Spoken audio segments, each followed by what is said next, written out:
సాగునీటి శాఖలో ఎన్నికల టెండర్లు రద్దు 8,877 కోట్ల విలువైన 69 పనులకు స్వస్తి. అసెంబ్లీ ఎన్నికలకు ముందు పిలిచిన బీఆర్ఎస్ ప్రభుత్వం వాటితో ఏ ఉపయోగం లేదని కాంగ్రెస్ సర్కార్ భావన. పనులు దక్కించుకొని ముడుపులు చెల్లించిన కాంట్రాక్టర్లు ఇప్పుడు ఆ టెండర్లు రద్దు చేయడంతోనే లబోదిబో. తక్కువ వ్యయం ఎక్కువ ఆయకట్టు సూత్రంతో రీటెండర్లు. ఎలక్షన్ల ముందు గత ప్రభుత్వంలో టెండర్లు దక్కించుకొని ఆమ్యామ్యాలు చెల్లించి పైసలు ఇచ్చి అటు చేసుకుంటే లాస్ట్కి వస్తే గవర్నమెంట్ వస్తుంది అనుకున్నారు. గవర్నమెంట్ పోయింది. లంగ గవర్నమెంట్ ఎట్లాగైనా పోతాయి.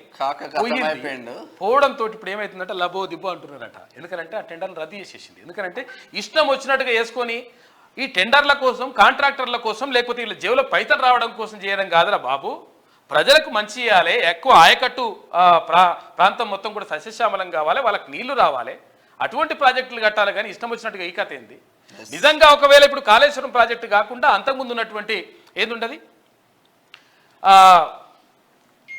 ఏది మనం అంతకుముందు ఉండే కదా సుజల స్రవంతి. ఏం సుజల స్రవంతి? ఇక్కడ జీవన్ రెడ్డి కాదు, ఇక్కడ కాళేశ్వరం ప్రాజెక్టుకి సంబంధించి చేవెళ్ళ సుజల స్రవంతి ఉంది కదా.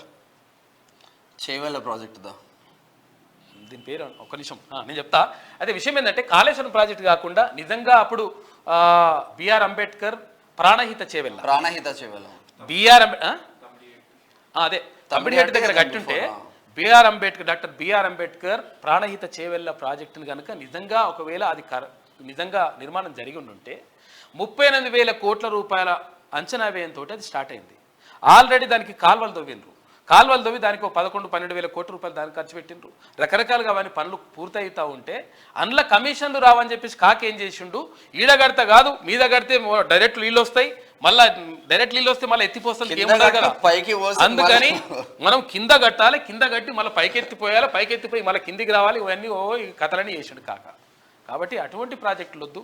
ఎందుకంటే ప్రజాధనాన్ని వృధా చేయొద్దు అని చెప్పేసి ఇప్పుడు ప్రభుత్వం భావిస్తూ ఉంది. అందుకని ఇటువంటి లంగ కథలన్నీ వద్దు అని చెప్పేసి అది క్యాన్సల్ చేసి పడేసిందట. కథ మీద మొత్తం